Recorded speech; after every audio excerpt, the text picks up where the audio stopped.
जय श्री कृष्ण मित्रों, मैं ऐशो श्रीराम शर्मा।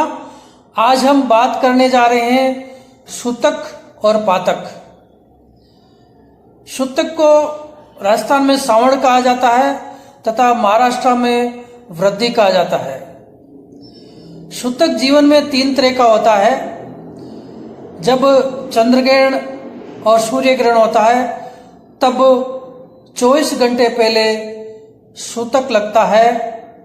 इसमें 24 घंटे पहले में शुभ काम नहीं किया जाता है और मंदिर और उनके कपाट बंद हो जाते हैं। और दूसरा, नवजात शिशु जब पैदा होता है तब ये सूतक लगता है और किसी जातक की मृत्यु हो जाती है तो ही सूतक लगता है, लेकिन उसको पातक की संज्ञा दी गई है। अब जब नवजात शिशु पैदा होता है तो 10 दिन तक उस घर में, यानी 10 दिन तक उसके घर में सूतक लगता है। जीवन में 4 पीढ़ी रहने वालों को, जिसकी 4 पीढ़ी का लिंक है, वो 10 दिन का उस घर में सूतक लगता है तथा 5 पीढ़ी वाले जो रहते हैं वो 6 दिन का सूतक लगता है। और जो कन्या पीहर में बच्चे को जन्म देती है तो 3 दिन का सूतक उस घर में लगता है। और जिस जाति का या प्रसूति बालक की माँ, जो जन्म देने वाली माँ है, उसके लिए 45 दिन का सूतक लगता है, 45 डेज का सूतक लगता है। ये इस सूतक में होम यज्ञ, दान धर्म भी नहीं कर सकते, पूजा पाठ भी नहीं कर सकते।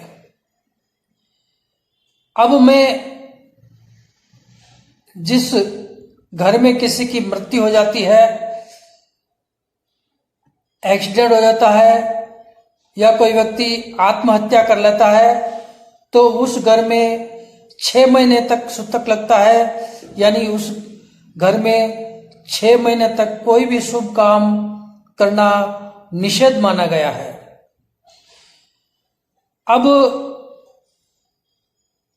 जो शव यात्रा में जाने वाले व्यक्ति को 1 दिन का सूतक लगता है, मुर्दे को छूने वाले व्यक्ति को 3 दिन का सूतक लगता है, मुर्दे को कंधा देने वाले व्यक्ति को 8 दिन का सूतक लगता है। अब मैं ये बताना जा रहा हूं, जो शास्त्री जी अंतिम संस्कार करके जाते हैं, नहा धो करके स्नान करके वो विवाह संस्कार में चले जाते हैं, वो सरासर गलत है। वो पाप का भागी बनेगा। ये शास्त्री को ध्यान में रखना जरूरी है। गांव में ये क्रिया सबको मालूम हो जाती है। ये पंडित जी, ये शास्त्री जी आज अंतिम संस्कार में गए हैं तो ये पंडित जी को होम यज्ञ में नहीं बुलाना चाहिए, गृह प्रवेश में नहीं बुलाना चाहिए, विवाह में नहीं बुलाना चाहिए। लेकिन शहरों में ये उल्टा है। ये शहरों में लोग अनभिज्ञ रहने से फोन करके बुला लेते हैं। शहरों में शास्त्री जी, पंडित जी का अभाव रहता है, लेकिन वो उनको नहीं मालूम रहता है ये पंडित जी अंतिम संस्कार करके आए तो इसको मैं अपन शुभ काम में नहीं बुलाए तो अच्छा है।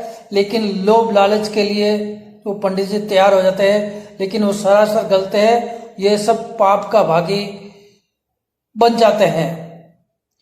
बुलाने वाले को तो कोई पता नहीं है, लेकिन ज्योतिषी को ये मालूम रहना चाहिए, उनको खुला बोल देना चाहिए कि आज मैं ये काम करा कर आया हूं, मैं नहीं आ सकता, कृपया आप दूसरे को बुला लीजिए। उसमें कोई गलती नहीं है। लेकिन मालूम रहते हुए भी वो शुभ काम में चला जाता है तो वो सरासर गलत है। अब